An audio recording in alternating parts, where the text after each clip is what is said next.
Des compléments alimentaires en passant par les cheveux, tout aujourd'hui pousse à croire que les tendances de consommation beauté ont changé. De nouvelles personnes, de nouveaux visages innovent dans ce domaine qu'est la beauté. Ils font bouger les lignes, c'est le thème du jour. Vous êtes sur Regard Extérieur, bienvenue sur Canal 2 International.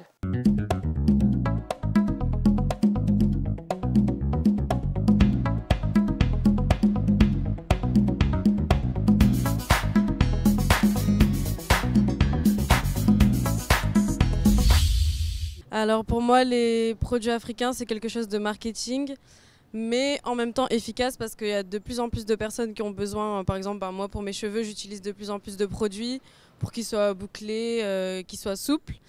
Et les produits aussi, par exemple pour la peau, les crèmes et les soins, je trouve que c'est bien efficace. Les produits de beauté, c'est pour la peau noire.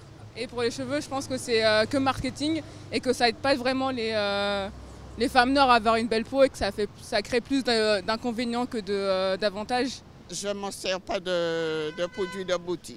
Produits de beauté, c'est le savon d'Ove et après le lait Embryolisse lacté.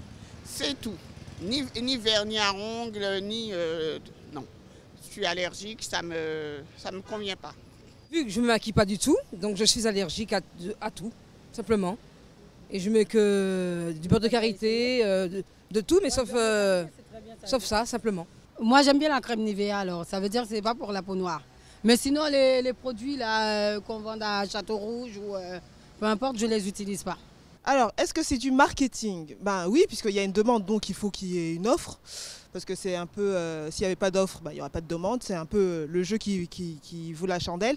Est-ce que c'est efficace? Ben, parfois oui, parfois non. Il y a certaines marques qui sont spécialisées pour la peau noire, dont je ne citerai pas. Et d'autres qui essayent de s'implanter dans le marché et qui sont plus ou moins un échec, quoi. Parce que tu te retrouves avec soit tu n'as pas ta teinte, ou bien tu as une teinte équivalente mais qui n'est pas la bonne. C'est quand même assez compliqué en étant une femme noire de trouver de bons produits de beauté, surtout quand il est question de maquillage.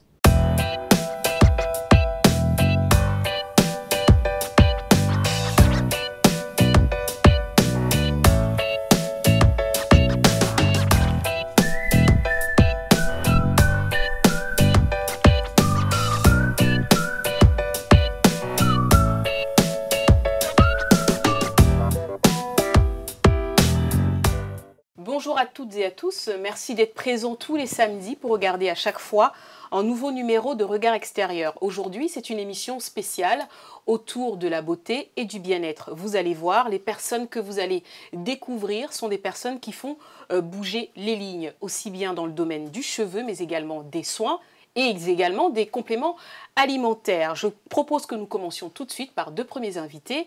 Aline Tacite, je rappelle que vous êtes cofondatrice, organisatrice du salon Boucle d'Ébène à Paris. Vous êtes également coiffeuse, experte en cheveux naturels et en locks. Bienvenue. Merci. C'est la première fois que vous êtes présente. Je rappelle que dans quelques jours, le salon Boucle d'Ébène ouvrira ses portes au public parisien. C'est un honneur pour nous. Je reçois également pour la première fois sur ce plateau Nicolas Frassanito. Je rappelle que vous êtes président-directeur du groupe Phytocante. C'est un groupe qui fabrique des compléments alimentaires, des cosmétiques naturels, mais également plein d'autres produits. Bienvenue Nicolas. Merci Karine. Je rappelle que vous avez fait le déplacement depuis Monaco pour être sur notre plateau. Oui, mais quand il y a des jolies filles, qu'est-ce qu'on ne ferait pas? C'est gentil. Merci beaucoup. Vous êtes tous les deux experts dans tout, dans la beauté. Vous fabriquez des compléments alimentaires, des produits cosmétiques.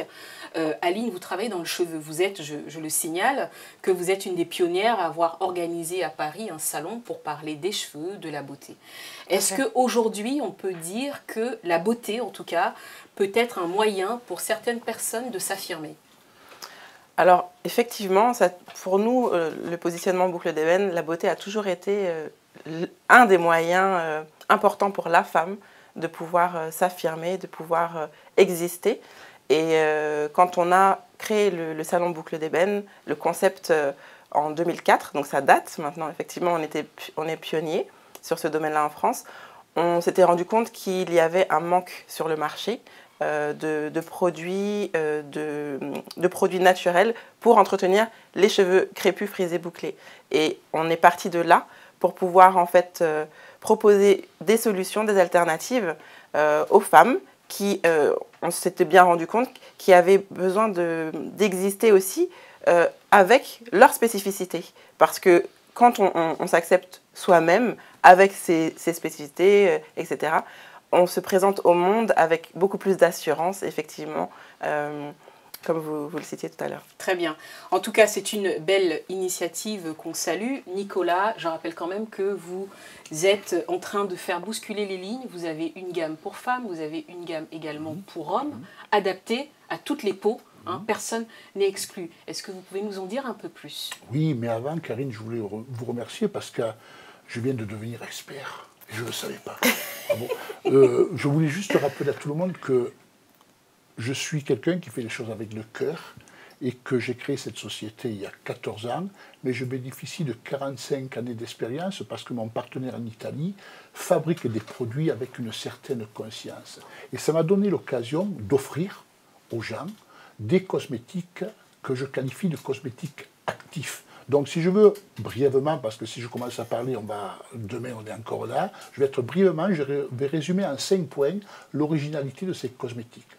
La première originalité, c'est que, et ça c'est pas très original, c'est que c'est des cosmétiques 100% naturels, sans aucun conservateur.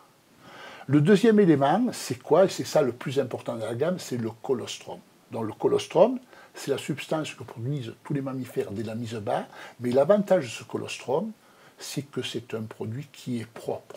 Je ne vais pas vous expliquer aujourd'hui pourquoi il est propre, j'aurai peut-être certainement l'occasion de revenir en détail, mais le colostrum, la particularité du colostrum, c'est que, outre tous les éléments qu'il va apporter à l'organisme pour se construire, c'est-à-dire les immunoglobulines, les facteurs de croissance, les minéraux, les vitamines, il a comme propriété de régénérer les cellules de la peau et de cicatriser. Mais il stimule aussi naturellement la production de collagène, la production d'acide hyaluronique, donc c'est un élixir de jeunesse, parce que ça va ralentir l'effet du temps, mais ça a aussi la particularité de stimuler naturellement la repigmentation de la peau. Et voilà, on est au cœur du problème de l'émission qui nous intéresse, parce que sur les peaux de couleur, ça fait miracle. Vous savez très bien, Karine, que quand des peaux de couleur bronze, il y a des taches noires, ben avec les produits, avec cette gamme, tout va disparaître et vous allez repigmenter la peau dans la même couleur. Donc on est là. L'autre élément, c'est que ces produits sont totalement naturels. Pourquoi? Parce qu'ils sont très concentrés en principe actif. Et là, je vous invite à aller voir sur notre site les vidéos qui montrent comment sont fabriqués et comment ces produits sont concentrés. Et le dernier point qui est non le moindre, c'est aussi la fragrance. Parce que là aussi, plutôt que d'utiliser des huiles essentielles où on a des odeurs qui sont très belles, je veux dire très, très fortes, mais qui ont un côté yang, puisqu'on n'a que les notes de tête, ben on a un process d'extraction d'absolu, que je vais dire, je ne vais pas donner le nom de l'huile essentielle, et par rapport, vous verrez sur le site internet ce type d'extraction, que le rapport, c'est que pour 25 kg de pétales de rose séchés, on extrait 150 ml de substance, d'élixir. Et là, quand vous sentez cette fragrance, ben vous avez, par rapport à une huile essentielle, une odeur beaucoup plus ronde, beaucoup plus globale, qui correspond plus à l'odeur naturelle de la plante, de la fleur ou du fruit, de tout ça et tout. Voilà un peu les particularités de cette gamme, mais de façon très, très, très, très brève. Bien sûr. Mais alors, moi, j'ai envie de vous demander, parce qu'on est dans la beauté, on va revenir sur les cheveux. En quoi est-ce que c'est révolutionnaire aujourd'hui? Alors, toutes les marques, Argu, parlent de produits 100% naturels. Votre particularité, vous nous avez dit, c'est le colostrum. Mais aujourd'hui, on voit bien qu'il y a une vraie effervescence autour de la beauté. Il y a de plus en plus de marques qui s'adressent à toutes les peaux, à toutes les femmes. Qu'est-ce qui a changé depuis que vous êtes dans ce domaine? Qu'est-ce qui a changé? Moi, ce n'est pas mon domaine, je n'ai rien changé. Moi, j'utilise uniquement des produits naturels et je laisse faire le corps. La nature a tout prévu. Il y a tout dans la nature. Il faut juste, l'avantage que j'ai, c'est d'avoir rencontré ce partenaire qui a les mêmes aspirations que moi, qui a la même éthique que moi, et qui utilise des produits naturels. Le colostrum, c'est la nature qui le fait. Quand un enfant naît, s'il a la chance d'être allaité par sa maman et de prendre le colostrum, il se fera de regarder les beaux bébés que ça fait. Ah, les jolis bébés que ça fait, c'est extraordinaire. Donc, ça va lui amener tous les éléments pour se construire. Et la particularité du colostrum, c'est que l'avantage, c'est que c'est une substance naturelle et universelle à tous les mammifères. Donc, ça convient à tous les types de peau et à tous les âges. Plus on l'utilise jeune, plus on va ralentir l'effet du temps et on va donner éclat et luminosité à la peau. Mais on n'a rien inventé, on utilise la nature. Et on utilise les plantes qu'on utilise, c'est des plantes qui poussent naturellement et on ne leur fait rien, on fait juste une extraction particulière, naturelle, avec uniquement que de l'eau. Et tout le monde sait que l'eau, c'est la vie. Très bien. Eh ben ça, voilà, ça c'est bien dit. Alors Aline, pour aller dans le même sens, produits naturels, on sait que quand on vient au salon Boucle d'Ébène, on vient pour avoir des conseils, mais on vient aussi pour découvrir cet univers. Alors pourquoi ce regain subi pour les produits naturels? Il n'est pas, je dirais pas que c'est un regain, subi. Je pense que ça s'est fait depuis, ça se fait depuis progressivement. Ouais, ça s'est fait progressivement. Donc nous on est sur le marché, on a vu l'évolution justement depuis les années 2000. Oui. Effectivement, une ascension progressive des femmes pour les produits naturels, pour les soins naturels. Moi je l'explique de différentes façons. Voilà. Premièrement, une véritable prise de conscience du fait que ce que l'on applique sur sa peau, sur ses cheveux, ce que l'on mange a un effet sur la santé, puisque avec la progression du cancer notamment, les femmes, les hommes prennent conscience que les actions au quotidien ont des conséquences forcément sur la santé et la beauté. Donc ça c'est la première chose. Ensuite, il y a les youtubeuses, tous les forums, les blogs, etc. qui ont impulsé l'information au grand public, aux professionnels aussi d'ailleurs. Donc toute cette prise de conscience et puis l'impulsion médiatique fait que aujourd'hui l'information est accessible au plus grand nombre et du coup la prise de conscience s'est accélérée. Et nous, le positionnement du naturel, on l'avait effectivement vécu nous-mêmes avec ma sœur, parce qu'on a monté cet événement initialement ensemble. Notre expérience de femmes ayant choisi le cheveu naturel, de porter nos cheveux tels qu'ils étaient et de l'entretenir, on s'était rendu compte que l'information était indisponible à ce moment-là. Et au fil des années, grâce notamment aux médias et à notre événement, clairement, qui a eu un impact depuis plus d'une dizaine d'années, bien de plus en plus de femmes ont pris conscience, ont pu tester des produits naturels qui ont fait effet. Elles ont aussi progressivement compris comment entretenir leurs cheveux, leur peau, leur santé au fil du temps. Donc voilà, c'est comme ça. Voilà, ça a pris. Mais alors, il y a encore quelques années, oui, vous avez raison, l'information était indisponible. Complètement. Pour traiter du cheveu, en tout cas crépus, à l'état naturel. C'est ça. En tout cas, c'était diabolisé. C'est ça. Aujourd'hui, il y a de plus en plus d'endroits. Vous nous avez parlé tout à l'heure de diagnostic. Oui. Alors, les gens qui viennent vous voir au salon Boucle d'Ébène, première question, est-ce qu'il faut absolument que ce soit des personnes qui aient des cheveux naturels, sans produits, sans traitement chimique, ou alors tout le monde, toutes les femmes, tous les hommes peuvent venir faire un diagnostic capillaire? Alors, bien entendu, c'est ouvert à tout le monde, noir, blanc, jaune, crépus, défrisé, tissé, natté. Tout le monde est bienvenu, évidemment, puisque on part d'une matière qui est le cheveu ou la peau.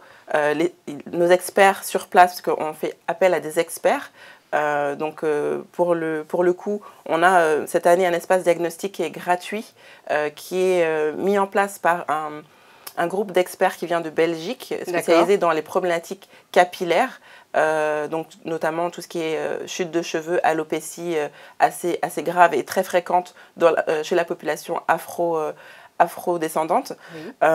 Donc le professeur Bissanga notamment sera présent avec son équipe. Nous avons d'autres experts qui viennent de Côte d'Ivoire pour la peau. Madame Assouan, le docteur Assouan, qui sera là pour expliquer et donner des diagnostics. Encore une fois, j'insiste sur la gratuité, puisque le positionnement de Boucle d'Ébène, c'est vraiment de diffuser un maximum d'informations de façon à ce que le grand public ressorte enrichi et comprenne les gestes, les bons gestes à faire. Et sur place, évidemment, il y a d'autres marques que je ne citerai pas, tellement elles sont nombreuses, mais le choix est laissé ensuite au public pour pouvoir acheter les produits sur place. Bien sûr, il n'y a pas... Très bien. Ça me permet de revenir vers vous, Nicolas. Quand on a regardé, quand on a préparé cette émission, vous avez fait vous avez développé aussi la gestuelle pour l'application des produits. Oui, oui. Alors ça, c'est un phénomène nouveau. On nous parle aussi de gestuelle quand il faut s'occuper des cheveux, mais également dans la beauté, dans l'application des produits, vous avez développé. Est-ce que vous pouvez nous en dire un peu plus? Oui. D'abord, je voudrais demander à Aline si elle connaît le livre du docteur Michel Odoul qui s'appelle « Cheveux, parle-moi de moi ». C'est un livre très intéressant pour les gens qui s'occupent de naturel. C'est super intéressant. Okay. Ça, il faudrait qu'elle puisse... Michel Odoul, Cheveux, parle-moi de moi. C'est déroutant, je l'ai lu, enfin c'est déroutant, c'est très intéressant ce qu'il dit. Alors, pour parler de la gestuelle, oui, de parler de la gestuelle, il y a toujours... on a développé une gestuelle pour appliquer les produits. On a une vidéo qui est en ligne sur le site, mais un jour je pourrais faire venir à l'émission Jennifer qui pourra faire une démonstration en direct. Je pourrais vous en dire plus parce que moi, vous savez, comme tous les hommes, le matin je prends, je me mets, je frotte et basta. Et regardez le résultat. Mais après la gestuelle, je ne peux pas vous en dire plus, il faut la voir. D'accord. Qu'est-ce que vous avez créé une gamme pour femmes? Oui. Ok, ça c'est pas surprenant, mais vous avez également créé une gamme pour hommes. Oui. Et vous avez un engouement. On a vu que sur les réseaux sociaux, il y a un engouement autour de cette gamme. Comment est-ce que vous expliquez qu'aujourd'hui, finalement, les hommes aussi prennent beaucoup soin de leur peau, etc. Avec le temps, les hommes ont de moins en moins honte de s'occuper d'eux. Avant, les hommes, c'était macho. Non, moi, j'ai pas besoin de ça. Aujourd'hui, l'homme, il a comment dirais-je, il a pris conscience qu'il faut aussi qu'il s'occupe de son apparence, qu'il se bichonne, comme les femmes le font. Hein. Très bien. Je travaillais à l'époque avec un cancérologue qui disait que quand les patientes venaient le voir, il obtenait des résultats. Et quand les hommes venaient, ils arrivaient tirés par leurs femmes, et souvent, c'était bien trop tard. Donc, c'est vrai que les hommes sont toujours du retard par rapport à l'apparence, mais aujourd'hui, ils commencent à en occuper et c'est très très bien. Et comme ce produit, le colostrum, est un produit universel, la nature ne fait pas la différence au niveau de l'efficacité entre hommes et femmes et tout, ça s'applique aussi aux hommes. Et on a développé pour les hommes un gel de rasage qui est merveilleux parce que vous avez beaucoup d'hommes qui ont des allergies quand ils utilisent des gels, qu'ils utilisent des crèmes. Et il y a beaucoup d'hommes qui se rasent à l'eau et ça irrite la peau. Alors là, avec ce gel de rasage, ils retrouvent le plaisir de se raser et en même temps, ils régénèrent leur peau, ils la réalimentent, c'est dur à dire, oui. La réalimentent. Donc voilà, donc, il y a 4 produits pour hommes et 5 produits pour femmes et tout. Et c'est vrai que les hommes, par exemple, qui le soir, après une journée de travail, doivent aller à un rendez-vous, un cocktail, les femmes aussi, un coup de contour des yeux, ça redonne de la vivacité, du tonus au regard et tout. Et là, je ne vous dis pas le séducteur. Ça change tout. Très bien. Alors, il en parle superbement. Justement, pour revenir au niveau de la gestuelle, on a parlé, on a vu, en tout cas sur Internet, émerger une nouvelle vague, en tout cas de femmes qui se prétendaient, hein, les unes aussi bien que les autres, donnant des conseils, de soins, la révolution du cheveu. Est-ce qu'aujourd'hui, on peut encore parler de révolution du cheveu? Il y a encore des gens qui viennent parce qu'ils ont besoin d'une gestuelle particulière quand il faut s'occuper de ses cheveux? Oui, tout à fait. Il faut savoir que pour parler de la population africaine, caribéenne, métissée, on a une culture au niveau du cheveu qui est extraordinaire parce que la tresse, la natte vient du continent africain, elle a été exploitée dans tous les, surtout au niveau du globe, on va dire, bien sûr. Superbement. Mais ce qu'il faut savoir, c'est que donc ça, tout ce qui est esthétique, on le maîtrise très bien, mais tout ce qui est qui est de l'ordre du soin du cheveu, c'est une culture qu'on n'a pas apprise vraiment. C'est une culture qu'on a apprise, on va dire, Qu'on n'a pas structuré, il n'y a pas de méthode. Qu'on n'a pas suffisamment structuré. Parce qu'effectivement, je ne pourrais pas dire qu'on n'a pas de produits de soins, ce n'est pas vrai. Le karité, c'est un produit de base qu'on utilise depuis des lustres et qui est extrêmement efficace. Mais quand on est déplacé, par exemple, dans un climat tempéré comme celui de la France, les gestes doivent être réadaptés.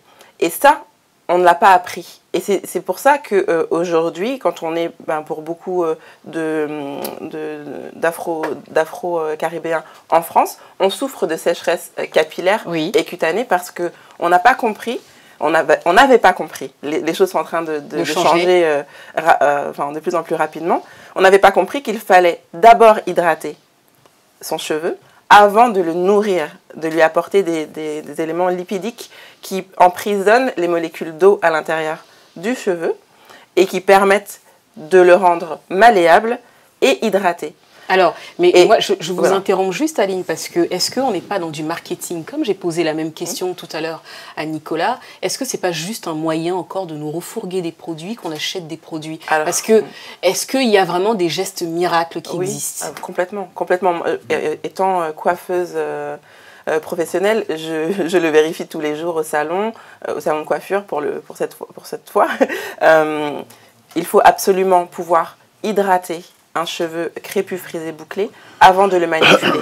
Si on n'a pas ces gestes préalables, non seulement on va le fragiliser, mais en plus, il ne sera pas coiffable, il ne sera pas suffisamment malléable pour pouvoir le démêler correctement sans faire mal, pour pouvoir le manipuler et le mettre en beauté. Donc effectivement, il y a des techniques et ce type d'informations, on les communique au grand public sur le salon événement Boucle d'Ébène, à travers des ateliers, à travers des conférences. Cette année, il y a une trentaine de conférences et d'ateliers qui sont gratuits, évidemment avec une entrée payante en ligne, qui est seulement de 13 €. Hein, mais pour 13 €, vous avez accès à une trentaine d'ateliers et de conférences dispensés par des experts, des fabricants de produits naturels notamment, et le public est extrêmement ravi de pouvoir accéder à cette information et peaufiner ce qu'il aurait appris sur Internet, parce qu'on sait que Internet renseigne énormément, mais parfois ça a aussi l'effet inverse, parce qu'il y a une technique qu'on peut appliquer pour un cheveu crépus, qui ne sera pas la même pour un cheveu bouclé métissé, et qui ne sera pas encore la même pour le cheveu frisé qui est entre les deux. Très bien. Voilà. Est-ce que vous pouvez juste rappeler les dates de la tenue du salon? Alors, le salon Boucle d'Ébène aura lieu cette année les 27 et 28 mai à la Cité des Sciences et de l'Industrie à Port de la Villette, donc au centre de congrès qui se trouve à l'intérieur de la cité. Très bien. Merci beaucoup. Nicolas, un petit mot. Oui. Est-ce que vous comptez aussi déployer vos produits ou alors vos conseils sur le continent africain, notamment pour ce qui nous intéresse, le Cameroun, le Sénégal, le Congo vous serez bien reçu, hein, bien entendu. Et pourquoi pas? J'ai écrit une chanson comme ça qui s'appelle « Et pourquoi pas ?» Très bien. Rendez-vous pris. Tout est possible, donc on est là pour ça. Très bien. Rendez-vous pris. Vous avez peut-être un dernier message à passer. Je ne sais pas, il faut qu'on prenne plus soin de nous. Mais, vous savez, la beauté, c'est très bien, mais pour être beau ou belle à l'extérieur, il faut être beau et belle à l'intérieur. Et Aline, tout à l'heure, a dit quelque chose de super important, c'est qu'il faut réhydrater. Et on en revient à l'eau. Et je répète, l'eau, c'est source de vie. Très bien. Merci beaucoup pour cette belle première partie. Je vous propose donc de continuer. Vous allez découvrir de nouveaux visages. Ils font bouger en tout cas les lignes de la beauté. Mais avant, on fait une petite pause. Voilà ce que ça donne quand on a des cheveux bien hydratés. On ne force pas, tout est rapide. On se fait une coiffure fragile. Voilà, toujours avec l'huile sérum croissance active. Retour sur ce plateau pour cette autre partie avec deux nouvelles invitées qui font, elles aussi, bouger les lignes dans le monde de la beauté. D'une part au niveau du cheveu, mais également dans les soins pour le corps. On en parle de plus en plus. Il faut associer sa gestuelle, on l'a vu dans la première partie. Cette fois-ci, on va aller plus en détail. Je vais commencer par présenter la belle Salane Joya. Je rappelle que vous êtes auteure, fondatrice d'une marque de cosmétiques afro pour les afro-caribéens, pour celles qui ont des cheveux crépus et naturels. Vous êtes également l'auteur du livre Les cheveux crépus sains pour une beauté naturelle. Bienvenue. Merci Karine. Ensuite, je reçois pour la première fois Zena Yatim. Je rappelle que vous êtes créatrice, vous aussi, de soins pour le corps, la marque Rêve Bien-être. Bienvenue. Merci Karine. Je vous en prie. Alors toutes les deux, vous êtes dans des domaines qui sont en fait dans le domaine qu'on appelle la beauté. Je vais commencer par vous, Salah. Pourquoi est-ce que vous avez décidé non seulement de créer une marque, mais également de faire un livre sur les cheveux ? Alors, j'ai décidé d'écrire le livre des cheveux crépus sains pour une beauté naturelle, donc j'ai coécrit bien sûr ce livre, simplement parce que ça partait d'un constat, d'une problématique que l'on avait à cette époque-là, c'était en 2013, où nombreuses femmes ne savaient pas comment gérer leurs cheveux, comment entretenir leurs cheveux, comment soigner leurs cheveux. Donc moi, simplement, je leur expliquais que moi, je gérais au naturel mes cheveux avec ce que je pouvais trouver dans ma cuisine. Et bien évidemment, ça avait l'air d'être quelque chose de complètement invraisemblable. Et pourtant, c'était vrai. Donc moi, déjà, je voulais, avant de pouvoir créer même une gamme de produits, puisque j'ai créé une gamme de produits pour l'excellence des cheveux, je voulais déjà que les femmes, les utilisatrices puissent déjà comprendre comment manier leurs cheveux, comprendre comment avoir les bonnes gestuelles, comprendre comment faire soi-même peut-être un masque maison, etc. Donc j'ai commencé par écrire donc, ce livre, Des cheveux crépus sains pour une beauté naturelle, pour enseigner, parce que la base ça va de là, et aussi pour éduquer, pour que les femmes puissent voir que c'est possible d'entretenir sainement leurs cheveux et surtout qu'elles puissent déjà commencer une première étape de s'auto-gérer et d'avoir suffisamment confiance en elles pour porter leurs cheveux. Très bien. Je rappelle donc que vous avez créé la marque Kijani. C'est vous qu'on voit d'ailleurs sur cette photo. Exactement. Votre coiffure qui est magnifique, c'est vous qui l'avez réalisée. Vous avez fait appel à une coiffeuse.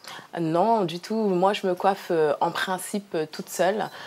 Simplement, une coiffure comme ça, moi, ça me prend 5 minutes pour la faire. Ça a l'air aussi invraisemblable, mais c'est vrai, juste avec des petites pinces comme ceci. Par exemple, sans me décoiffer, c'est très simple, voilà, j'arrive à me coiffer. C'est aussi ma démarche, je veux montrer à toutes celles qui sont réfractaires aux cheveux crépus, qui pensent qu'on ne peut pas le gérer, le manier et avoir une coiffure d'excellence, leur montrer que c'est possible de faire toutes sortes de coiffures. Très bien. Est-ce que nous sommes toutes égales en ce qui concerne les cheveux ? Vous avez une très belle matière, une belle texture. Est-ce qu'aujourd'hui, c'est possible, avec tout ce qu'on apprend, il y a de plus en plus la possibilité d'avoir accès aux informations, d'avoir même accès aux bons gestes, vous l'avez dit. Est-ce que nous sommes toutes égales? Si on pratique exactement, si on respecte cela, est-ce que ce n'est pas une illusion?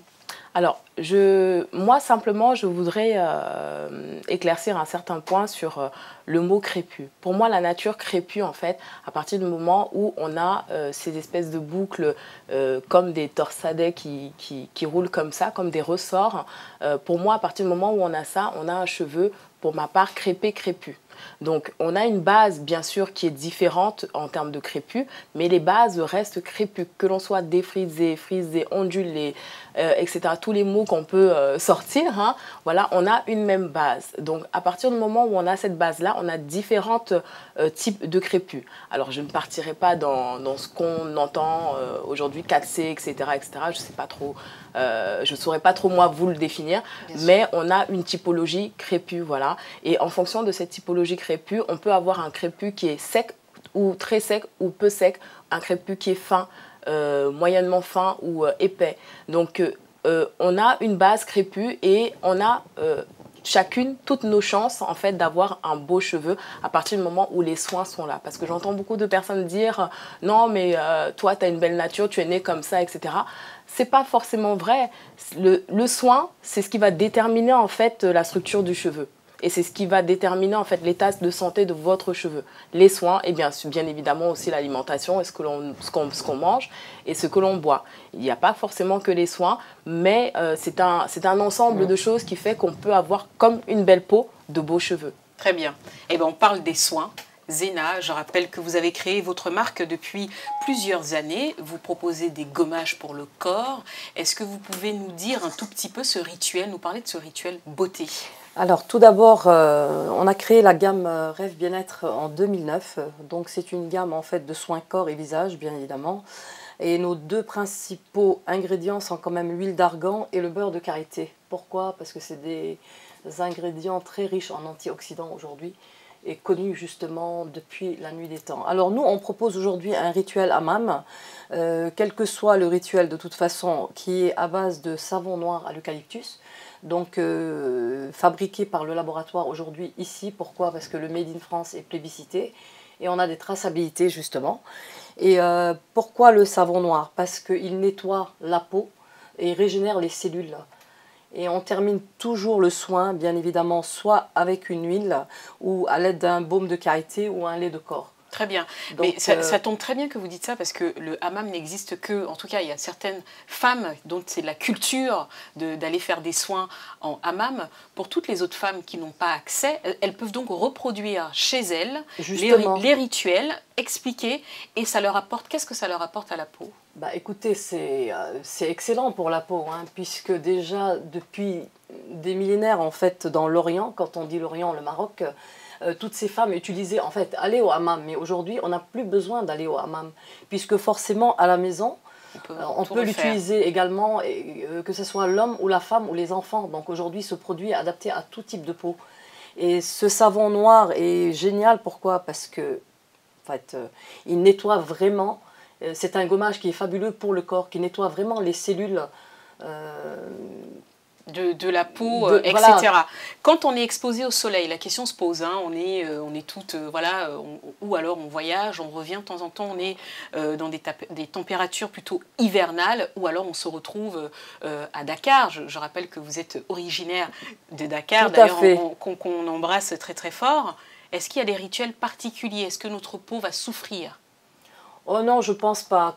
On peut souffrir peut-être de la chaleur, tout simplement. Enfin, mais on ne peut pas souffrir de faire un gommage. De toute façon, le gommage, quel que soit le pays où vous êtes aujourd'hui, la peau, en fait, a besoin d'être gommée pour être belle. Et comme je rejoins Salah, qui disait, en fait, la beauté, c'est un tout. C'est pas seulement se mettre des produits sur le corps.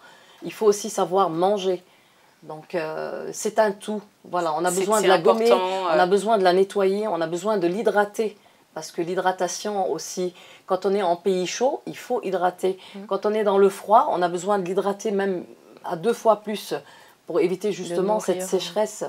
Voilà, et donc ces produits sont adaptés pour cela. Et donc pour cela et pour tout type de peau, je le dis encore une fois, la nature, elle fait bien les choses. Il y a tous les produits, vous nous avez parlé du beurre de karité, de l'huile d'argan. Alors, il y a encore 15 ans, le beurre de karité, personne ne nous est en touché. Personne ne le connaissait. Qu'est-ce qui s'est passé, Zena? Qu'est-ce qui se fait qu'aujourd'hui, tout le monde nous parle du beurre de karité? Alors, écoutez, je pense que c'est surtout les grandes marques, on va dire, qui ont fait ce boom-là, en fait, par rapport à l'huile d'argan aussi, qui est aujourd'hui le trésor, donc qui a fait le boom justement en 2007. Et le beurre de karité a commencé en 2011 ou 2012. Et ils ont trouvé en fait que les Africaines avaient d'une très très belle peau, notamment sans utiliser de grosses marques. Et le beurre de karité est fabuleux aujourd'hui.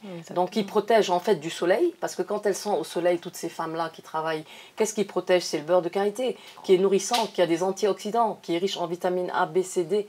Donc on retrouve toutes ces bonnes choses pour la peau, encore une fois.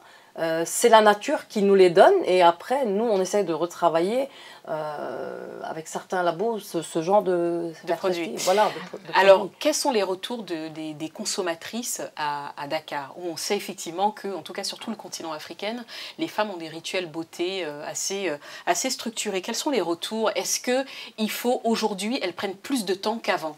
Tout à fait. Aujourd'hui, la femme, par rapport à il y a 50 ans en arrière, hein, par rapport à nos mamans, on va dire ça, nos mamans prenaient soin d'elles déjà. Mais c'est un rituel, c'est-à-dire en fait, ça se transmet de mère en fille. Parce que quand tu as vu ta maman aller chez le coiffeur, aller faire les pieds, aller faire ses ongles, aller faire un gommage, forcément la fille, elle refait la même chose. Sauf que maintenant, de plus en plus, je pense que partout, dans tout le monde, qu'on soit noir, blanc, jaune, on prend de plus en plus soin de soi. Parce qu'on a peur de la vieillesse, parce qu'on a peur de... Voilà, c'est un ensemble. Et puis la peau a besoin. Aussi, la peau a besoin aujourd'hui d'être nourrie. La peau a besoin de 20 grammes de beurre notamment par jour. C'est pas moi qui l'ai inventé. Donc on a besoin de prendre soin de soi, de se sentir belle. C'est ça la beauté. Et de plaire à nos maris, encore une fois. Très bien. Alors, vous avez toutes les deux le même son de cloche au niveau des soins. On va parler de la beauté, de l'affirmation de soi. Aujourd'hui, vous, toutes les deux, vous avez créé vos propres marques.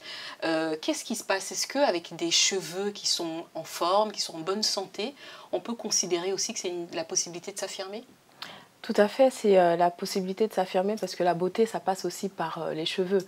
Donc, une belle femme, qu'elle ait un cheveu très court ou même le crâne rasé, la tête rasée, je veux dire, à partir du moment où il est bien hydraté, etc., la femme, elle peut être magnifique. Donc, peu importe la longueur, parce que des fois, beaucoup sont très portés sur la longueur, mais la longueur ne définit pas une belle femme. Tout à fait. Voilà, c'est vraiment un ensemble de choses qui vont faire que la femme est magnifiée.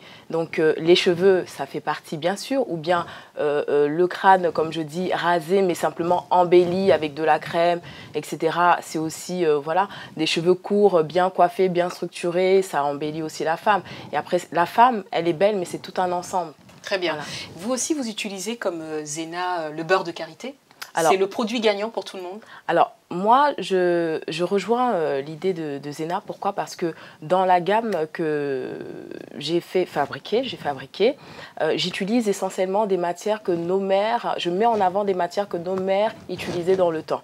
Pourquoi? Parce que c'est ce qui nous correspond, c'est ce qui va à notre typologie. Bien évidemment,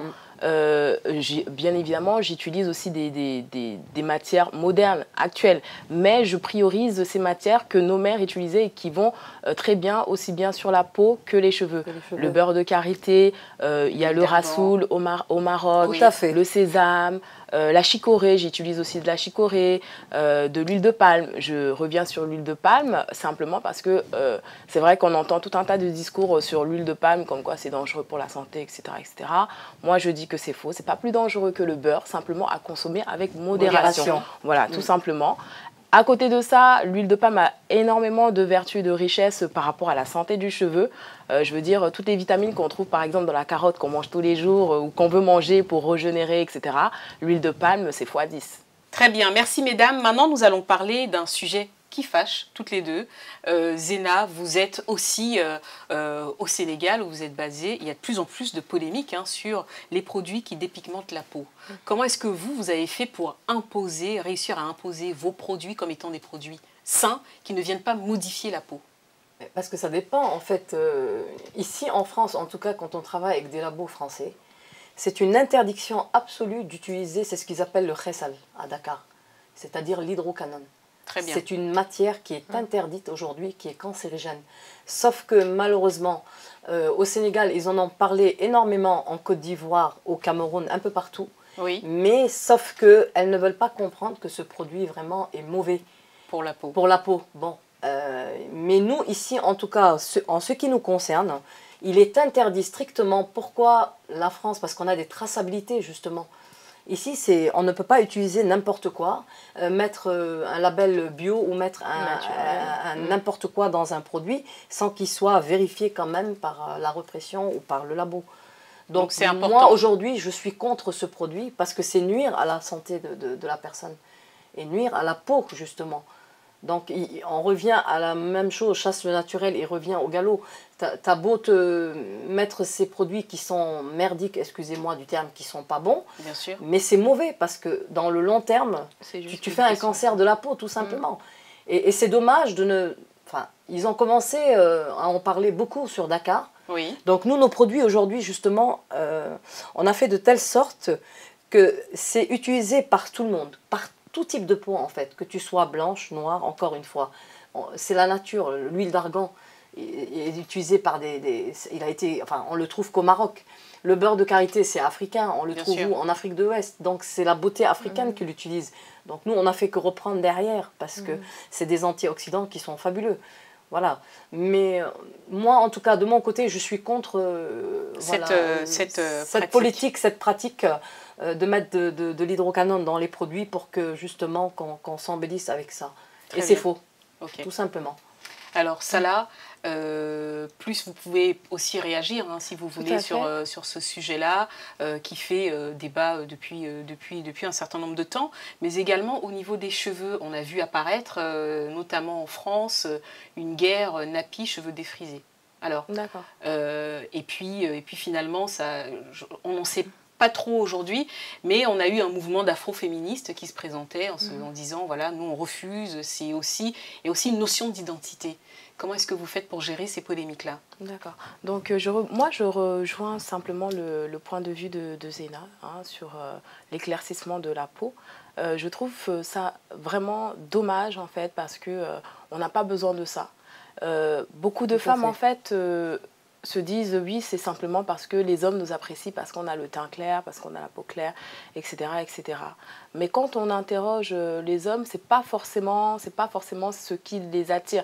Bien sûr, pour certains, ça peut être un plus, mais c'est pas parce que vous avez la peau noire ou vraiment très foncée que vous ne serez pas plus belle.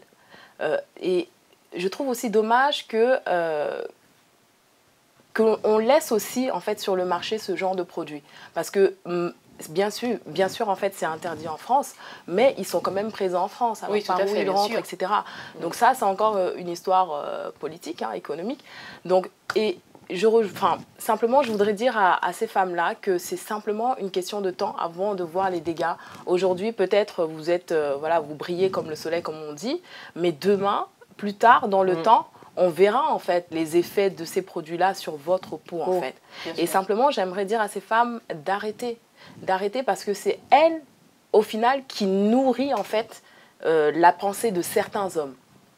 Alors, en faisant plusieurs sujets là-dessus, on a rencontré des hommes et des femmes qui disaient qu'ils souhaitaient arrêter, mais qu'ils n'étaient pas accompagnés et que les marques ne proposaient pas des solutions pour résorber des peaux qui avaient justement subi ce genre de produits néfastes. Est-ce que vous avez eu des retours? Est-ce que finalement la réponse aujourd'hui, ce n'est pas aussi celle-là, vous qui êtes en même temps des fabricants, c'est de dire, comme dans les cheveux, bien sûr, on y reviendra, mais est-ce que c'est pas aussi de proposer des solutions pour résorber ce type de problème, ou c'est complètement irrémédiable? Non, c'est irrémédiable, parce que là, c'est un autre regard, en fait, de cosmétique. Bien sûr. C'est parce que dans leur tête, comme elle a dit, c'est psychologique. C'est d'abord psychologique. C'est-à-dire que tu as beau leur dire aujourd'hui que ce produit est fabuleux parce qu'il est hydratant, il est nourrissant, il va rapporter plein de choses à ta peau, mais elles, dans leur tête, non, c'est pas ce qu'elles veulent en fait. Elles veulent s'éclaircir. Mais alors, si elles veulent avoir une belle peau, parce que ça commence aussi la démarche, comment est-ce qu'on fait aujourd'hui pour avoir une belle peau? Pour avoir une belle peau, en fait, faut faire des soins. C'est ce qu'on disait, il faut faire un gommage, il faut hydrater la peau, il faut la nettoyer. Donc, on peut nettoyer la peau sans forcément s'éclaircir. Sans s'éclaircir, parce que justement, après cet éclaircissant, après, on revient, c'est la beauté en fait, parce qu'elle cherche quoi? Elle cherche à s'affirmer au niveau de la beauté et devenir en fait... oui, autre chose. On peut purifier sa peau. Mais on est belle comme on est. On n'est pas obligé de... La beauté, c'est en toi. C'est pas... d'éclaircir sa teinte. Oui. Voilà.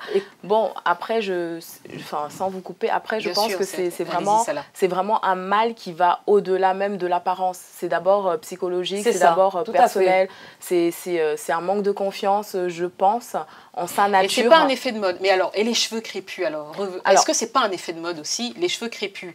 C'est parce qu'il y a eu deux tendances. Il y a eu une vraie polémique là-dessus. Vous êtes certainement au courant. Est-ce que c'est pas un effet de mode? Est-ce qu'il y a aussi une question d'affirmation? On a reproché aux unes de porter des faux cheveux, etc. Il y a un vrai débat, un sujet de société. Qu'est-ce que vous en pensez? Alors là aussi, je pense que c'est du domaine, je pense que c'est du domaine un petit peu à la fois psychologique et politique, social. Oui. On est parti en fait, parce que en fait, la nature crépue, à la base, on est censé le porter, mais on ne le porte pas. Pourquoi? Parce qu'en fait, on nous a simplement habitués à la fois donc, au défrisage, aux tresses. Il y a beaucoup de femmes qui ne quand je dis qu'ils ne connaissent pas leur vraie nature de cheveux, il y en a beaucoup qui ne connaissent pas leur vraie nature de cheveux. Il y en a beaucoup dont leurs maris n'ont jamais vu leurs propres cheveux, les cheveux de leur femme. En fait, simplement parce qu'elles ont été baignées dedans. Leur mère ne les a pas éduquées, en fait, ne les a pas appris. Elles-mêmes, peut-être, bon, voilà, elles se sont enrôlées dans mais est-ce que finalement la question c'est quoi, comme j'ai posé à Zéna, c'est quoi avoir de beaux cheveux et comme une belle peau finalement, c'est quoi des beaux cheveux? Des beaux cheveux, c'est simplement des cheveux bien entretenus, hydratés, nourris, démêlés, coiffés. Tout à fait. Voilà, c'est la base de tout. Et aujourd'hui, en fait, on parle de mouvement, etc. C'est vrai qu'il y a un mouvement. On parle beaucoup de nappy. Moi, par exemple, ce terme nappy, je le comprends bien, mais il me dérange. Pourquoi? Simplement parce que c'est une source de conflit, c'est de l'exclusion, c'est une appartenance à une communauté. Ça veut dire que si on n'est pas de cette communauté, alors qu'est-ce qu'on en fait? Alors que moi, aujourd'hui, le but, c'est de pouvoir ramener le plus de monde possible à cette cause-là, de pouvoir à la fois porter ses cheveux, mais la femme africaine aussi, je dis bien, c'est la diversité. On peut aussi porter des mèches, changer, etc. À partir du moment où ça ne nuit pas à notre santé, à partir du moment où ça ne nuit pas à notre... quand je dis santé, c'est aussi bien santé interne, comme le défrisage, ça nuit à la santé interne, et la santé aussi externe. Le défrisage, ça brûle. Moi, j'ai participé à la foire de Paris, j'ai vu des catastrophes. Sincèrement, je ne pensais pas voir autant de catastrophes. Je voyais des photos, mais j'ai vu des catastrophes, des cas d'alopécie grave, des brûlures, des jeunes femmes de 30 à 35 ans. Moi, je pensais que c'était peut-être nos mamans, etc.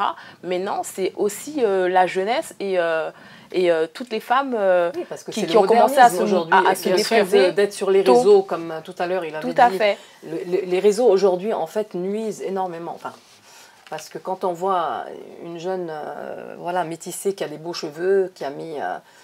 on pense à comme le lissage, le ceci ou le cela. Elles veulent... En fait, les filles, ça touche les 15-25. Oui. Donc, on a envie de faire comme elles, on a envie de machiner. Donc, le problème, c'est qu'on ressemble à des clones. C'est ça. On a tendance plus à être des clones. Comme dans le mannequinat à l'époque. C'est ça, en fait. On veut ressembler à telle star ou telle... Aujourd'hui, c'est ce qui est interdit. Et moi, je trouve dommage que chacune devrait en fait s'affirmer et montrer qui elle est et être sa propre star, en fait.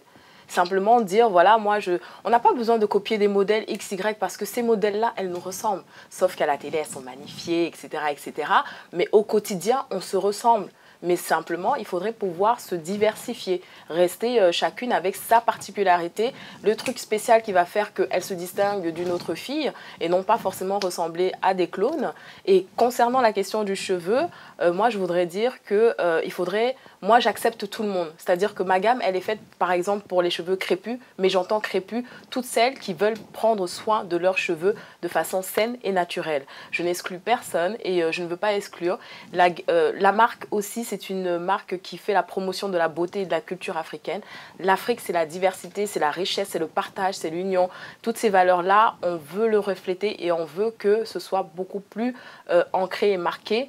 Voilà. Et moi, je suis contente de voir aussi les produits de Zéna parce que je me retrouve aussi dans les matières qu'elle utilise. Ce sont des matières, pour moi, que je dis nobles parce que je reviens toujours. Il faut revenir à l'essentiel. Ce que nos mères utilisaient avant, c'est ce qui fonctionne. Très bien. Merci. Eh bien, écoutez, merci beaucoup, mesdames. Je rappelle que Salah, vous serez présente à la Natural Hair Academy. C'est un événement, une manifestation autour des cheveux naturels qui a lieu le 10 juin 2017. Merci beaucoup d'être venue. Zéna, je rappelle que vous êtes entre le Sénégal et la France et que vous assistez à de nombreux salons, mais vous êtes surtout aussi présente sur les réseaux sociaux, toutes les deux. Merci, mesdames. Et puis, on continue de faire bouger les lignes avec ensuite Virginie et puis Dorothy. C'est tout de suite après la pause.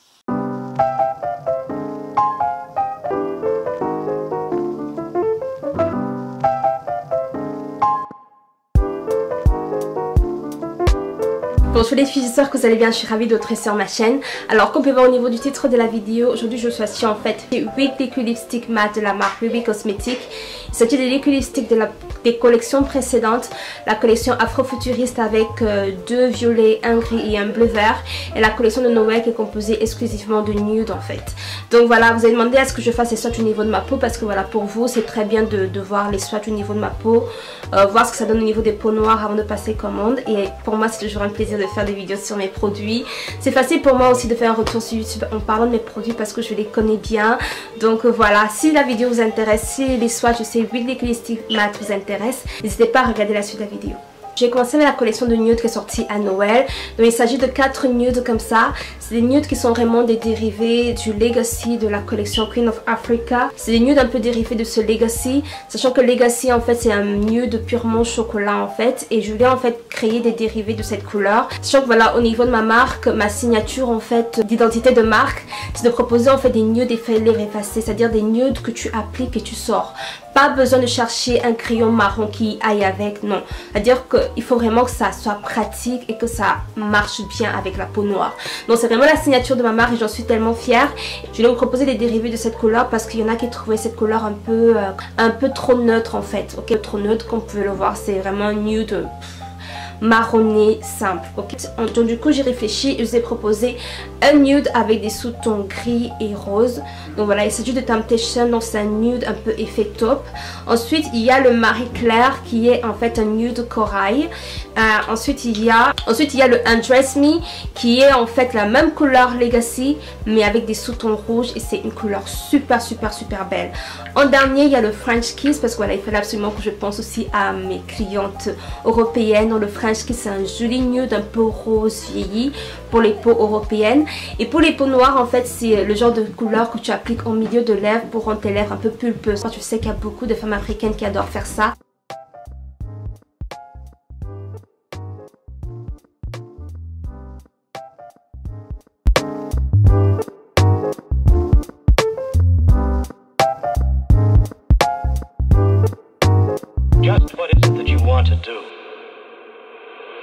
En fait, comparé à la couleur précédente, elle a vraiment des petits sous-tons rouges qu'on peut vraiment percevoir même au niveau de la caméra. Des sous-tons rouges légers, juste pour réduire en fait l'effet nude lèvres effacées. Okay. Et donc du coup, ça rend les lèvres un peu plus enveloppées que le rouge à lèvres précédent. Okay. Donc voilà. Ça reste quand même un nude qu'on peut porter avec n'importe quel blush. Là par exemple j'ai un blush rouge doré qui passe avec en fait. Alors maintenant on va passer à la prochaine couleur, c'est la couleur Marie Claire. Elle se présente comme ça, c'est une sorte de nude corail en fait. Donc elle fait un peu penser aux exotiques de chez NYX dans leur collection lingerie. Je vais l'appliquer par dessus le Undress Me pour que vous puissiez voir vraiment la différence des deux couleurs. Donc vous voyez là déjà on voit que c'est plus orangé.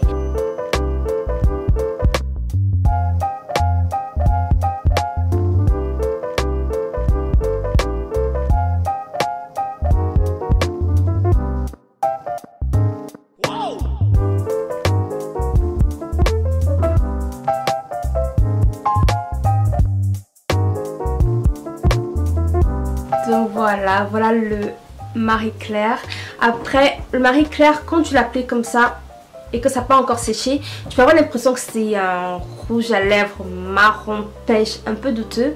Mais une fois que ça sèche, tu vois que la couleur est vraiment super belle en fait. Donc c'est pas...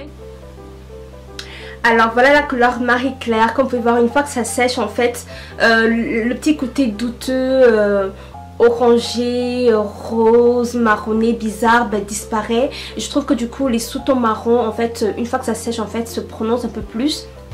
Et la couleur paraît moins bizarre, ok. Moi j'aime cette couleur, pourquoi? Parce que c'est en fait un nude qui t'apporte un peu plus de bonne mine. C'est un nude un peu printanier, vous savez. Et les petits sous-tons marrons en fait viennent vraiment te donner l'effet lèvres un peu pulpeuses que j'aime avec ces nouveaux nudes.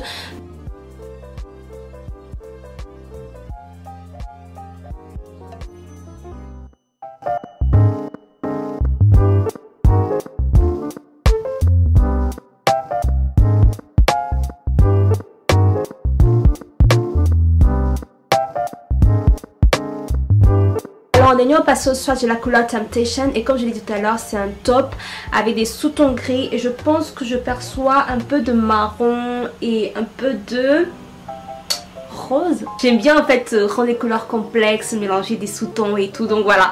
Mais globalement c'est un top, ok? Donc beaucoup de gens ont peur de cette couleur, ils ont peur qu'elle soit hyper froide ou que sais-je, mais moi je trouve que c'est une couleur super jolie quoi. Regardez, je trouve en fait que les couleurs froides font ressortir justement le côté orangé de la peau, des peaux noires, et il n'y a vraiment pas de raison d'avoir peur des couleurs froides honnêtement. Moi honnêtement le Temptation c'est une couleur vers laquelle je m'oriente mais systématiquement quoi, mais dès que je vais être un peu je sais pas, porter un nude un peu sexy, un peu différent, ben, je m'oriente tout le temps vers ce nude et honnêtement je trouve qu'il fait son effet. Voilà, j'adore cette couleur, je pourrais en parler pendant des heures donc je vais m'arrêter là, mais voilà pour le Temptation et c'est une de mes couleurs préférées de la collection.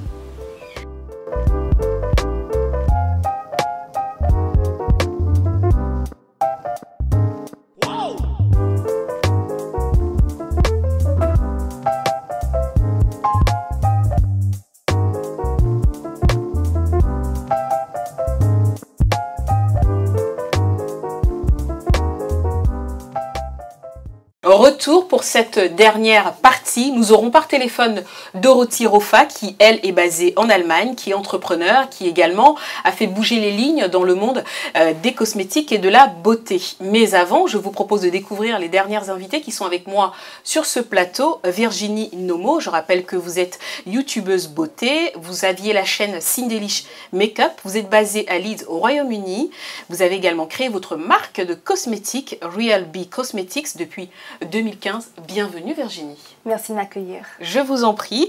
Et puis je reçois une maquilleuse, tiens, une professionnelle, Flo Binks. Je rappelle que vous êtes make-up artiste, mais que vous avez également créé Sonacita Entreprise. Bienvenue. Merci. Je vous en prie. Alors on ne fait pas les timides, on est là aujourd'hui pour parler de vos parcours toutes les deux, mais surtout de ce que ça représente aujourd'hui. On va faire un focus sur tout ce qui est produits de beauté, avec les nouvelles tendances. Mais déjà avant, ce que je voudrais savoir, c'est qu'est-ce qui a changé Virginie? Vous avez commencé sur YouTube, vous avez décidé vous de faire une chaîne de beauté, et puis là vous avez créé des rouges à lèvres, des faux cils. Qu'est-ce qui se passe? Qu'est-ce qu'on peut dire sur la tendance aujourd'hui? Alors moi je trouve déjà que depuis 2010, la tendance des youtubeuses beauté noire en France a commencé. Et en fait ça a commencé par rapport à un problème qui était réel. C'était que quand on allait dans les magasins en France, on n'arrivait pas à trouver des fonds de teint qui nous allaient. Ou des fards à paupières qui nous allaient. Même les fards à paupières irisés tournaient au gris sur nos peaux et ça ne correspondait à rien. Donc du coup, avec les réseaux sociaux, on a commencé à s'intéresser aux marques comme MAC qui, elles, commençaient à proposer des fonds de teint adaptés aux peaux noires. Et on a commencé à faire beaucoup de vidéos par rapport à MAC justement. Et du coup, MAC s'est rendu compte en fait qu'on ait vraiment une grosse capacité d'achat, que les femmes noires achètent beaucoup. Donc du coup, MAC il est carrément allé en profondeur à proposer des fonds de teint avec des sous-tons jaunes, des sous-tons rouges. Parce qu'il faut savoir que la peau noire a carrément 26 carnations. Donc MAC a fait un travail en profondeur. Et vu que les autres marques ont vu qu'il y a un réel engouement autour de ça, ben, elles ont commencé à proposer des produits beaucoup plus adaptés, des blushs beaucoup plus pigmentés, des highlights. Et donc du coup, on a commencé à trouver satisfaction. Donc on a changé notre relation à la beauté en fait. On a commencé à trouver des produits qui nous plaisent, on a commencé à développer des techniques de maquillage et on a commencé à se sentir belle en fait. Ah. Et donc du coup, avec les réseaux sociaux, on a commencé à transmettre l'information même jusqu'en Afrique, au Cameroun, Sénégal, etc. Et les femmes ont commencé à comprendre en fait que pour être belle, c'est pas nécessaire de se décaper en fait. Qu'on peut trouver des fonds de teint adaptés, des poudres adaptées pour avoir un teint éclatant. C'est pas nécessaire d'aller jusqu'à brutaliser sa peau. Et la relation de la femme noire avec sa beauté a commencé à être plus douce en fait. Ah, très intéressant. Ça, grâce aux youtubeuses, parce qu'elle commençait à découvrir des bébés crèmes pour avoir un éclat au niveau de sa peau en douceur, des blushs irisés doux avec des couleurs comme du corail, etc. Donc, du coup, la relation à la beauté était moins brute, moins on y va à fond, vous voyez ce que je veux dire, moins à l'arrache en fait. Et ça c'est intéressant parce que du coup les femmes ont compris que voilà, pour être présentable, femme de diplomate, femme pour présenter en fait comme une femme de la haute classe, c'est pas nécessaire d'aller jusqu'au décapage. On peut faire les choses en douceur. Très bien. Flo Binks, est-ce que vous partagez ce point de vue, les techniques de maquillage, des nouveaux produits et puis du coup les femmes africaines, les femmes noires se sentent de plus en plus belles?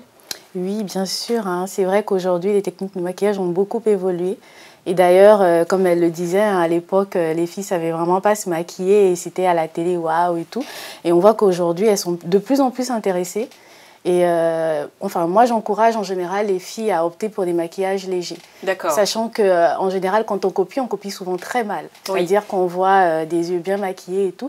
Et du coup, en essayant de le refaire, on le fait de façon grossière et tout ça. Donc moi, j'encourage en général les filles à se maquiller de façon légère et avoir un teint, comme elle le disait, elles peuvent avoir un teint clair, sans pour autant avoir besoin de se décaper la peau. Utiliser des fonds de teint qui sont assez légers. Elle a parlé de MAC, oui. Il y en a encore pas mal qui arrivent aujourd'hui à être compétitifs dans le marché pour permettre justement à la femme noire de se sentir belle, avec un éclat sans pour autant en faire trop. D'accord. Vous avez tout de suite dit qu'aujourd'hui, on trouve de plus en plus de produits. Mais ça veut dire qu'il y a 20 ans, il n'y avait pas du tout des produits qui correspondaient, notamment au niveau du teint? Il n'y en avait pas. Il y en avait, mais c'était réservé à une certaine catégorie de personnes. Et ce n'était pas accessible à tout le monde. Donc, ce qui fait que les femmes trouvaient plus simple d'utiliser des tubes sur leur visage que d'acheter un fond de teint qui va coûter...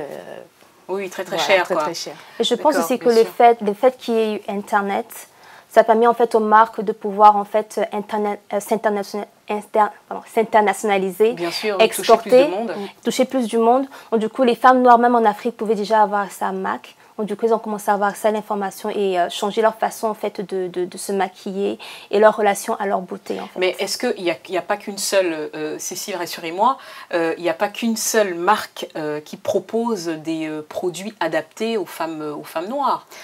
Aujourd'hui, j'ai envie de dire que pratiquement toutes les marques s'y mettent. D'accord. Parce qu'aujourd'hui, avec le mixage, hein, j'ai envie de dire, l'échange culturel et toutes ces choses, donc du coup, les gens ont compris, les grandes marques ont compris que voilà, il fallait s'adapter à toutes sortes de clientèle. Et c'est vrai qu'aujourd'hui, même chez Sephora, d'ailleurs, on retrouve des teintes qu'on n'aurait pas retrouvées il y a 10 ans ou 20 ans plus tôt. Donc moi, aujourd'hui, je trouve que toutes les marques essayent de s'adapter aux peaux noires. Ok, très bien. On en trouve un peu partout, tous les prix, pour tous les goûts. Voilà. Donc c'est devenu accessible à tout le monde. Vous vivez plutôt en Angleterre.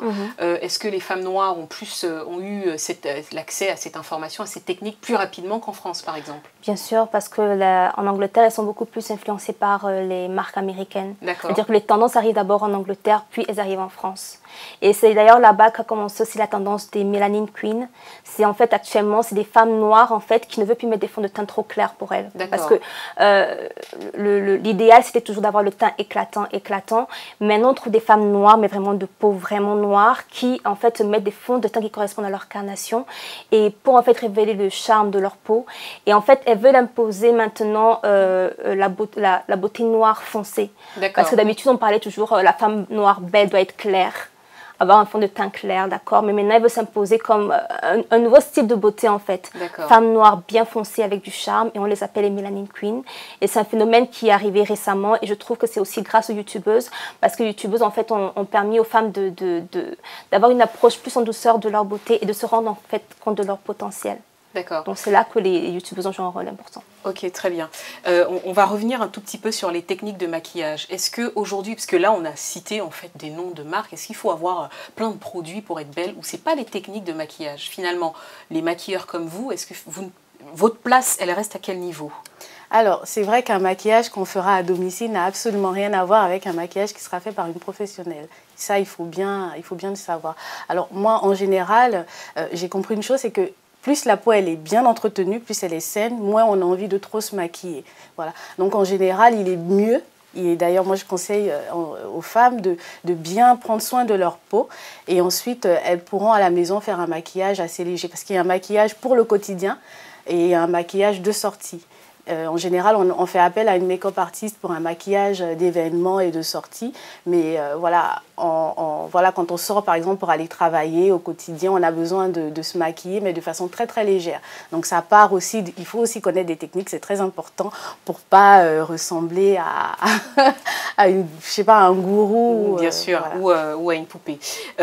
On va parler un tout petit peu polémique. Alors, vous savez toutes les deux que la signification de maquillage n'est pas la même Au Cameroun, quand on dit se maquiller, ça n'a pas la même connotation, la même signification. Je vais commencer par vous, Flo Binks. Oui, exactement, ça n'a pas la même signification. Pourquoi? Parce que justement, à l'époque, les gens partaient sur le fait de s'éclaircir la peau. C'était ça le maquillage, en fait. Elles n'avaient pas compris que voilà, se maquiller n'avait absolument rien à voir avec se décaper la peau. Voilà. Et aujourd'hui, c'est vrai que ça a tendance à changer. Les gens comprennent beaucoup plus que voilà, se maquiller part du principe d'un fond de teint, d'un crayon et tout ça. Donc ça, vraiment, je pense que c'est parti d'une compréhension. C'est-à-dire qu'on voyait les filles à la télé qui étaient très belles, mais on n'avait pas compris ce qu'il y avait derrière, ce qui se passait derrière. Donc on copiait, mais de la mauvaise façon. D'accord, très bien. Ouais. Un mot justement sur la signification de maquillage et tout ça, au Cameroun par exemple, et ailleurs. Je trouve que maquillage égale dépigmentation, ça c'est le passé en fait.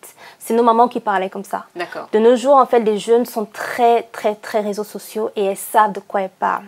Elles savent désormais que le maquillage, c'est pas se décaper. Les femmes qui se décapent actuellement, c'est des femmes qui le font par choix, honnêtement. Par choix de facilité ou parce qu'elles veulent juste reproduire le schéma qu'elles ont connu de leur maman. Mais les jeunes filles actuelles, elles ont passé ce cap-là. Il y en a beaucoup qui ont passé ce cap, qui ont passé le cap de maquillage, dépigmentation. Elles essaient de connaître beaucoup plus de techniques, essayer beaucoup de produits et même parfois aller vers des choses plus aventureuses comme des rouges à lèvres de différentes couleurs, comme du vert, du violet. Elles s'approprient vraiment le maquillage parce qu'elles ont résolu le problème en fait. Elles savent qu'il faut plus se décaper pour être belle. Elles sont appropriées les produits actuels et elles associent en fait à leur culture. C'est-à-dire qu'elles veulent associer en fait un rouge à lèvres bleu avec son foulard wax. Et ça crée en fait une prise de conscience aussi non seulement de sa beauté mais aussi de sa culture africaine qu'on apprend à mieux apprécier. Parce que moi je me souviens quand j'étais au lycée qu'il y avait le carnaval, c'est là que je sortais mes pagnes africains en fait. Parce que je me sentais déguisée en fait. Je ne pouvais pas marcher dans la rue avec mes pagnes africains parce que je me sentais déguisée. Alors qu'actuellement, c'est quasiment la mode en fait de porter du wax et d'aimer sa culture. Pourquoi? Parce que c'est passé par phase. Il fallait d'abord aimer sa beauté, il fallait aimer sa peau et ensuite on est passé à la phase d'aimer son vêtement et sa culture traditionnelle en fait. J'ai vraiment envie de rejoindre ce qu'elle dit parce que c'est vrai que le fait de se maquiller la peau, comme on le dit au Cameroun en général, ça part d'une estime de soi. Parce que les filles, elles n'avaient pas trop confiance en elles. Et même encore, celles qui continuent à le pratiquer aujourd'hui, c'est vraiment un manque de confiance en soi. Parce qu'une fois qu'on connaît son identité et qu'on s'aime tel qu'on est, on n'a pas envie de changer en fait. Au contraire, on a envie de mettre en valeur ce qu'on est, ce qu'on a. Et même pour le maquillage, c'est la même chose. Il y en a qui ont vraiment envie de se maquiller en ressemblant à d'autres personnes, mais c'est vraiment pas ça. Le maquillage consiste à révéler en vérité ce qu'on est, notre personnalité, notre beauté et toutes ces choses-là. Donc on n'a pas besoin en gros de vouloir ressembler à quelqu'un d'autre, parce qu'au final, on ne ressemble pas à la personne, mais on est une autre personne qui n'est pas nous. Très bien. La révélation et l'affirmation de soi. Alors, je rappelle, Virginie, que vous avez fait votre campagne de publicité en étant vous-même l'égérie de vos propres produits. Exactement. On vous voit porter vos rouges à lèvres dans des poses. Vous êtes magnifique d'ailleurs, comme on peut le voir. Pourquoi vous n'avez pas fait appel à une autre, à quelqu'un d'autre? C'était aussi un cheminement. Il fallait aussi faire passer ce message-là? Exactement. En fait, les femmes africaines ont une relation différente en fait. Elles ont changé leur relation avec les marques. Elles ont besoin de quelque chose de proximité. Elles ont besoin en fait que des gens qui leur ressemblent leur montrent le maquillage à porter. Il y a beaucoup de marques qui nous ont trahis. Il y a des marques qui ont commencé en proposant des produits pour les Africaines, mais dès qu'elles ont grimpé et qu'elles ont commencé à faire des campagnes de pub énormes, elles ont mis des femmes caucasiennes. On se sent trahi par elles. Donc, du coup, on veut se rapprocher de filles qui nous ressemblent, qui portent super bien les maquillages.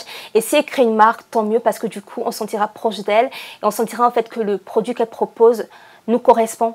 Et c'est ce que je voulais faire. En fait, je l'ai fait naturellement. Je l'ai juste fait tel que je le sentais en fait. Parce qu'à la base, j'étais une des rares youtubeuses afro-noires à porter des couleurs bizarres. Au début, elles avaient un peu de mal, mais je les ai mises en confiance. Je leur ai montré comment est-ce qu'on pouvait bien le porter. Donc, du coup, elles m'ont suivie et c'est comme ça que Ruby Cosmetics est devenue la marque jeune en fait et audacieuse que les filles attendaient. Donc, du coup, ils n'ont plus besoin de passer commande aux États-Unis. Elles ont tout ça à disposition au niveau de la France et de l'Angleterre. Et c'est ça qui fait en fait le succès de ma marque finalement. D'accord, très bien. Est-ce que vous pensez aujourd'hui, est-ce que vous avez un message à faire passer aux femmes qui vous regardent du Cameroun, qui vous regardent du Gabon, du Sénégal et bien d'autres pays aussi? Ce que je veux dire, c'est d'être fière d'être noire. Je trouve que la peau noire est super jolie, elle a beaucoup de charme et c'est une peau qu'on envie finalement parce que la peau noire peut tout porter.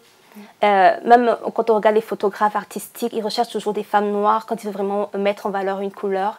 Et je pense qu'il est plus que jamais temps de passer l'éponge sur le passé et de s'imposer telles quelles. Des femmes noires, belles, qui ont confiance en elles et qui veulent en fait s'ouvrir au monde et être vues autrement que tous les clichés qu'on leur a imposés et se révéler en fait finalement. Très bien. Flo Binks, je vais vous poser la dernière question.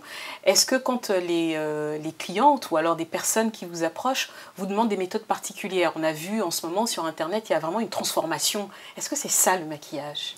Alors, tout dépend des événements parce qu'effectivement, le maquillage n'a pas pour but de dénaturer. Moi, j'insiste toujours là-dessus et c'est pourquoi, en général, je ne pratique pas le maquillage de gourou.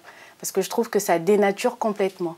Et sachant que alors, c'est quoi le maquillage? Alors, c'est un maquillage, en fait, à outrance, j'ai envie de dire, où on a vraiment une seconde peau en fond de teint. Et c'est vraiment... Alors, c'est tout ce qui est contouring qui est mal fait, qui est mal pratiqué, peut-être. Qui est un peu trop. D'accord. Qui est vraiment un peu trop. C'est-à-dire que tout maquillage est beau lorsqu'il est léger.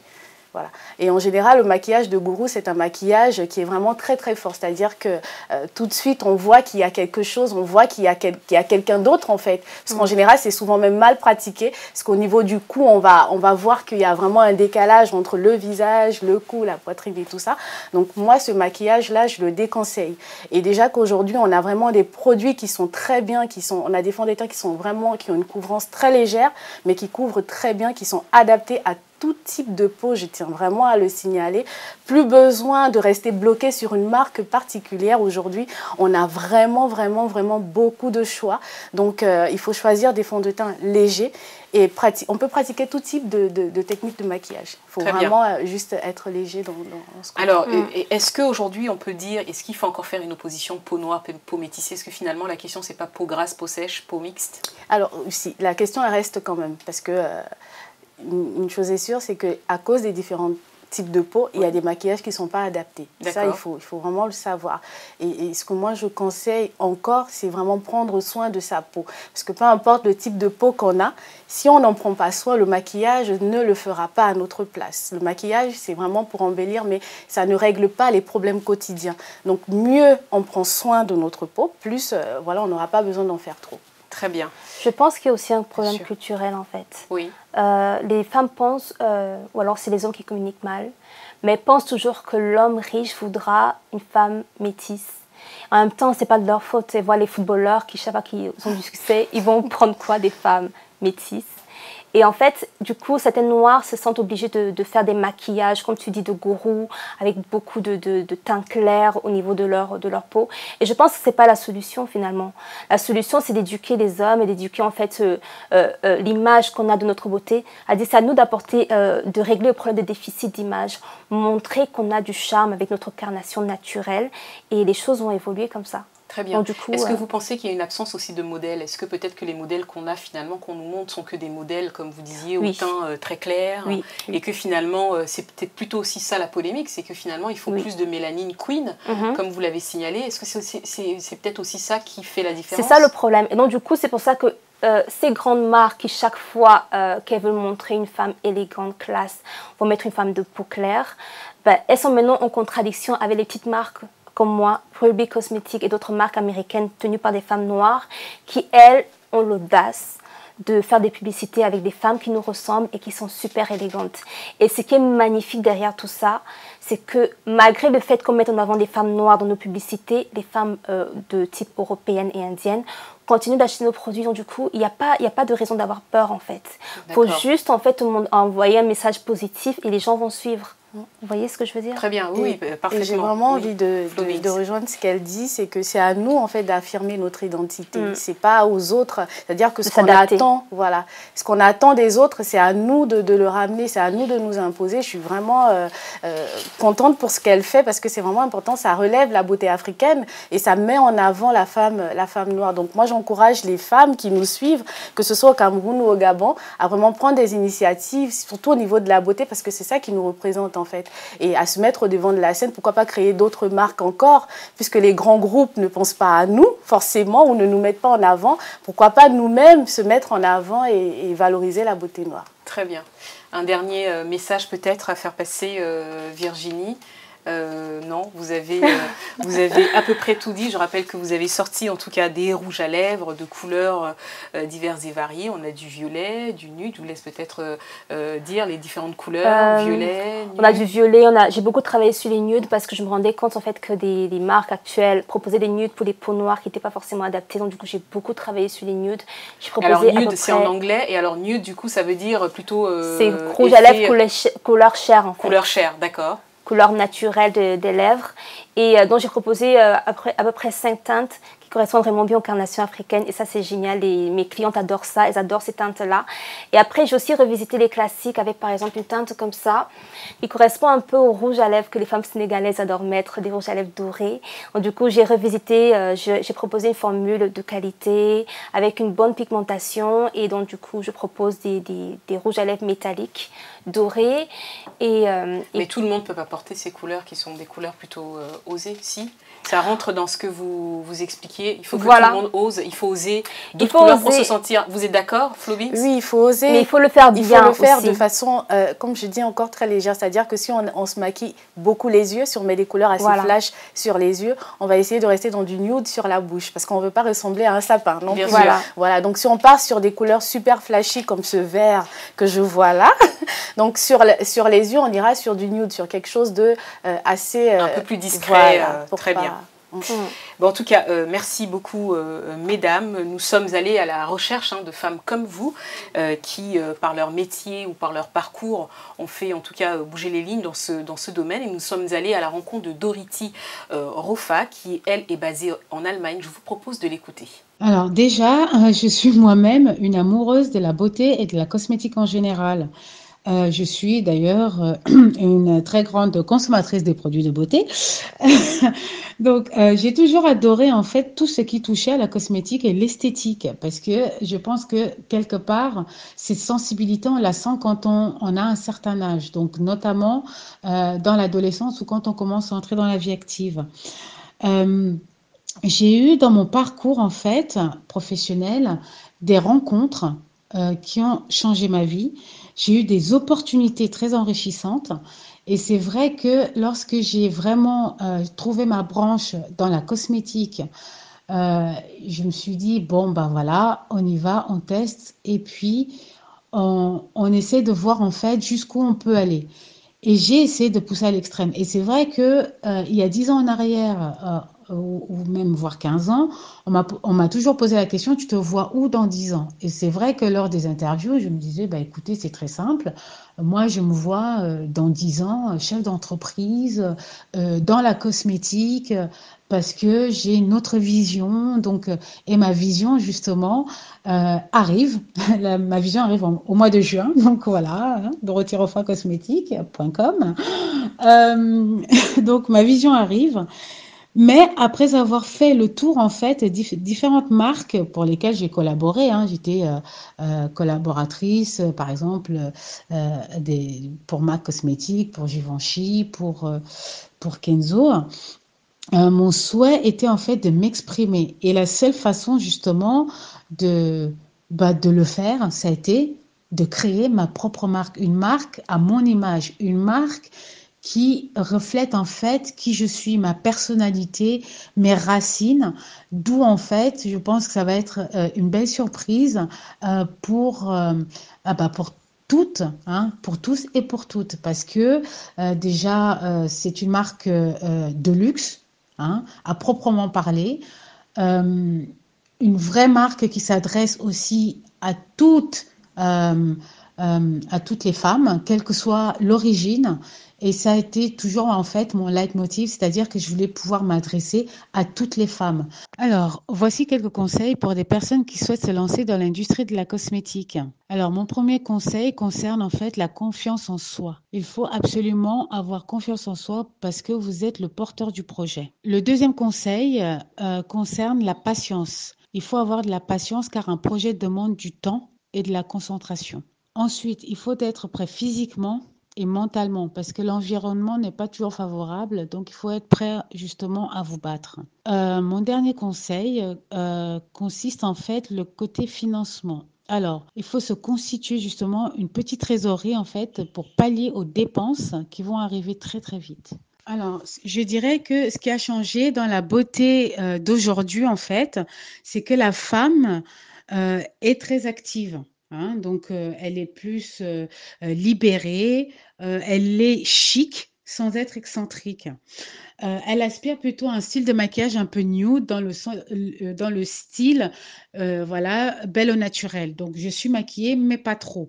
Donc, les couleurs sont toujours présentes. Par exemple, quand on se maquille avec du rouge à lèvres rouge, en fait, c'est ce qu'on appelle un maquillage minimaliste, c'est-à-dire qu'il faut que le teint soit nude. Donc, on n'applique que le fond de teint, un peu de fard à paupières, le mascara. Par contre, le rouge à lèvres est bien présent, de façon à ce qu'on se dise, bon, ben voilà, il y ait une harmonie. En ce qui concerne la femme noire et métisse, je dirais qu'il y a eu une grande évolution en fait dans la cosmétique en général. À l'époque, il n'y avait pas assez en fait de marques qui représentaient la communauté noire ou métissée, et ce qui était dommage. Mais je pense que malgré tout, on a quand même réussi à rattraper ce retard. Cependant, je constate tout de même un manque de marques de luxe à proprement parler, hein, parce qu'il y a des marques pour peau noire et pour peau métisse, mais une vraie marque de luxe comme les marques européennes, hein, quand on cite les grandes marques comme Dior ou Chanel, on n'a pas encore réussi à avoir une marque de luxe à ce niveau-là. Et c'est ça qui, en fait, manque pour les cosmétiques pour peau noire. Voilà, nous venons d'écouter donc cet entretien que nous avons eu par téléphone avec la jeune Dorothy Rofa. C'était une émission consacrée, vous l'avez bien entendu, à la beauté, au bien-être, ces personnes qui font bouger les lignes. Merci à tous les spectateurs qui nous suivent tous les samedis, ceux qui nous envoient des messages sur les réseaux sociaux. Rendez-vous samedi à la même heure. Je ne peux conclure cette émission sans remercier chaleureusement mes invités, mais également ma fine équipe. Yann Leblond, Tafoma, Aziz Sanfo, HTB et puis Christelle qui m'a donné un coup de main fabuleux. Bonne soirée.